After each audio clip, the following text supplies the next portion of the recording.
Baik, di sini kita akan menjelaskan tentang fungsi dan tujuan Al-Quran itu. Untuk yang pertama, fungsi dan tujuan Al-Quran itu yang pertama adalah menjelaskan segala sesuatu.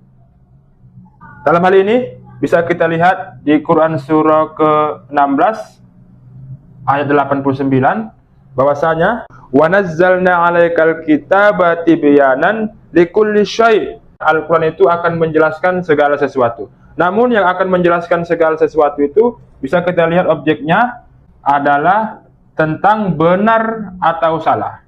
Maka yang menjelaskan segala sesuatu yang berkaitan apakah ini benar atau salah. Maka bisa kita lihat di Quran surah kedua ayat 256. Qad tabayyana ar-rusydu minal ghayy, itu menunjukkan apakah ini benar atau salah. Yang kedua, fungsi dan tujuan Al-Quran itu adalah sebagai petunjuk. Bisa kita lihat di Quran surah ke-5 ayat 16 dan tentu objeknya kepada manusia. Bisa kita lihat di Quran surah ke-2 ayat 185, Syahrul Ramadan allazi unzila fil Quran hudal linnas. Maka petunjuk Al-Quran itu adalah dikhususkan untuk kepada manusia. Lalu yang ketiga, fungsi dan tujuan Al-Quran sebagai obat. Bisa kita lihat di Quran surah ke-17 ayat 82, wa nunazzilu minal Qur'ani ma huwa syifaa. Al-Quran itu sebagai obat.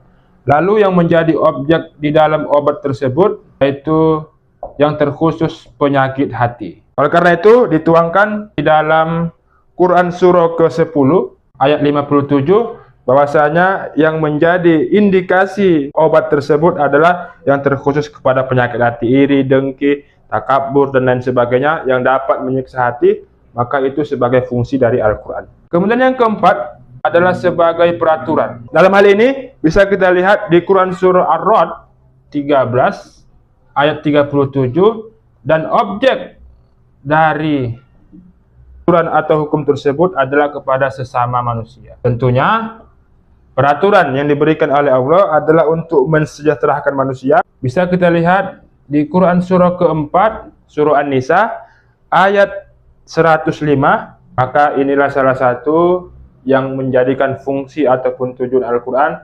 Al-Quran mampu menjelaskan segala sesuatu yang benar ataupun salah, dan Al-Quran sebagai petunjuk umat Islam, dan yang ketiga sebagai obat penyakit yang ada dalam hati kita, dan yang keempat sebagai hukum atau peraturan sehingga itu akan mensejahterakan masyarakat semuanya. Barakallahu fikum.